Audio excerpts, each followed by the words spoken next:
And I just finished seeing The Accountant 2 with Ben Affleck and John Bernthal, and I enjoyed it. It was a lot of fun.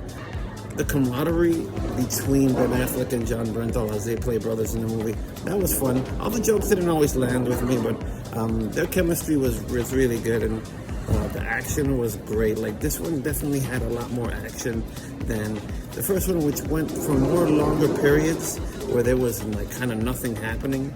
And not nothing, but like more story stuff. This one definitely had a little bit more action. But the highlight of the movie is definitely the relationship between Ben Affleck and John Bernthal. What I was thinking when watching the movie was the way Ben Affleck plays this autistic character.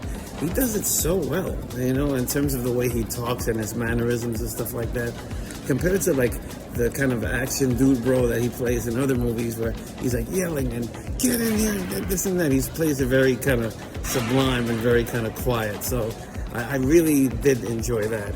I was almost in tears in the end when like everything was kind of resolved, and there were like some progressions and relationships between, like I said, the John Bernthal character himself, also himself and his relationship with Ben Affleck's character, their brother relationship. There was some convenient like story things. Like this is one part where Medina, this character named Medina, was from the first movie, who was kind of like the FBI, CIA finance contact, right? That she takes over for the Ray King character.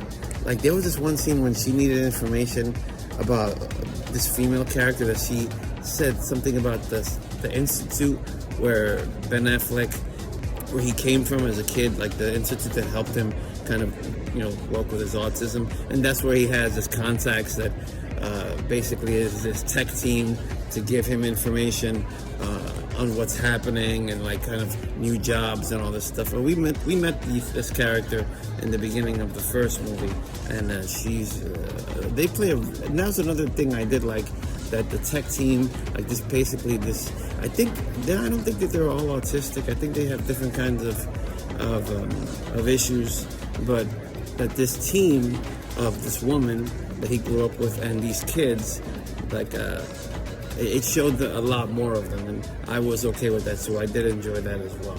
But it just baffles my mind that how is it that they can get into everything? Like this, like think of Q to James Bond, except they're not building gear for him, but they just know how to hack and get into everything, like the tech team, you know? How is it that they have all this access to everything that not even Homeland Security does? I have no idea. Gotta pause your belief of reality in watching this movie, because there's so many times when so many people are shooting at Ben Affleck and like not a bullet grazes him as well. So it's kind of like the Hot Shots Part 2 kind of thing, right? Where bullets just kind of fly all over the place, but no one hits it. Either that or the gunmen, the bad guys, they are from the school of stormtroopers that they just can't hit anything when they're shooting their guns. Some of the story things I didn't fully understand, but admittedly there were a couple of times when I dozed off. It's not because the movie was boring, or it was the Ray King character killed in the beginning of the movie. I'm forgetting the actor's name. It's right on the tip of my tongue, but I forgot. And there was another character, a female character, who was like a hit woman. She ends up having this thing where it happens where like she gets hit in the head, but then she becomes like an expert kind of in this other thing. Like that part was kind of like, a little bit to me. For me, this was like a 7 out of 10 because, like I said, I didn't fully understand all the story things. And post your thoughts, comments below. Thank you so much for watching. I'll catch you on the next one.